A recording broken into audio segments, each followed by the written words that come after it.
जीतेगा भाई जीतेगा रहमान भैया जीतेगा, जीतेगा भाई जीतेगा रहमान भैया जीतेगा। किसे तू बटने दबई हो रहमान भैया के जीतई हो। जीतेगा भाई जीतेगा रहमान भैया जीतेगा, जीतेगा भाई जीतेगा रहमान भैया जीतेगा।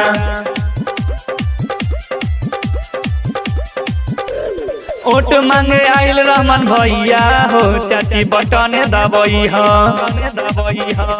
बड़ो छापे बटने दबई हो, चाची भैया के जीतई हो, भैया के जीतई हो, चाची भैया के जीतई हो, भैया के जीतई हो, चाची भैया के जीतई हो। वोट मांगे आइल बाबे भैया हो, 7 नंबर पे दबई हो, वोट मांगे आइल बाबे भैया हो, 7 नंबर पे दबई हो, नंबर पे दबई हो चाची नंबर पे दबई हो, नंबर पे दबई हो चाची नंबर पे दबई हो।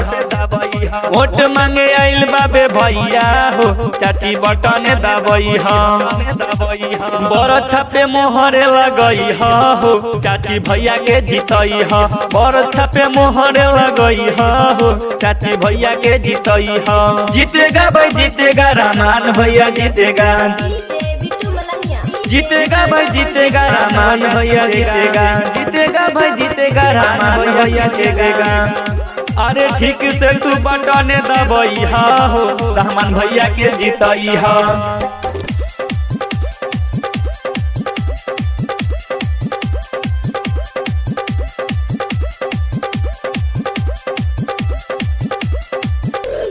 सात नंबर भैया के बटनिया हो, चाची ध्यान से दबई हो, विरोधियन के फेरा में न आई हो, चाचा बटने दबई हो, बटने दबई हो चाचा बटने दबई हो, बटने दबई हो चाचा बटने दबई हो। बड़ो छपके अब की जीतई हो, चाची बटने दबई हो, बड़ो छपके अब की जीतई हो, चाचा बटने दबई हो। जीतेगा भाई जीतेगा रहमान भैया जीतेगा, जीतेगा भाई जीतेगा रहमान भैया जीतेगा। वोट मांगे आइल रहमान भैया हो, चाची बटने दबई हो, अरे ठीक से तू बटने दबई हो रहमान भैया के जीतई हो।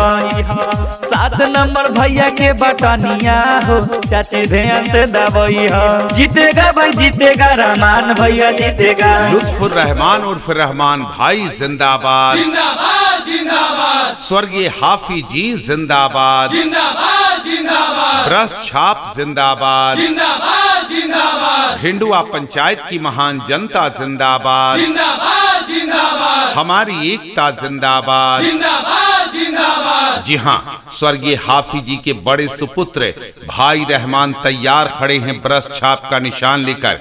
तो आइए भाई रहमान को अपनी चुनाव चिन्ह ब्रश छाप पर बटन दबाकर भारी मतों से विजयी बनाएं और भिंडुआ पंचायत का मुखिया चुनकर नए इतिहास की रचना करें।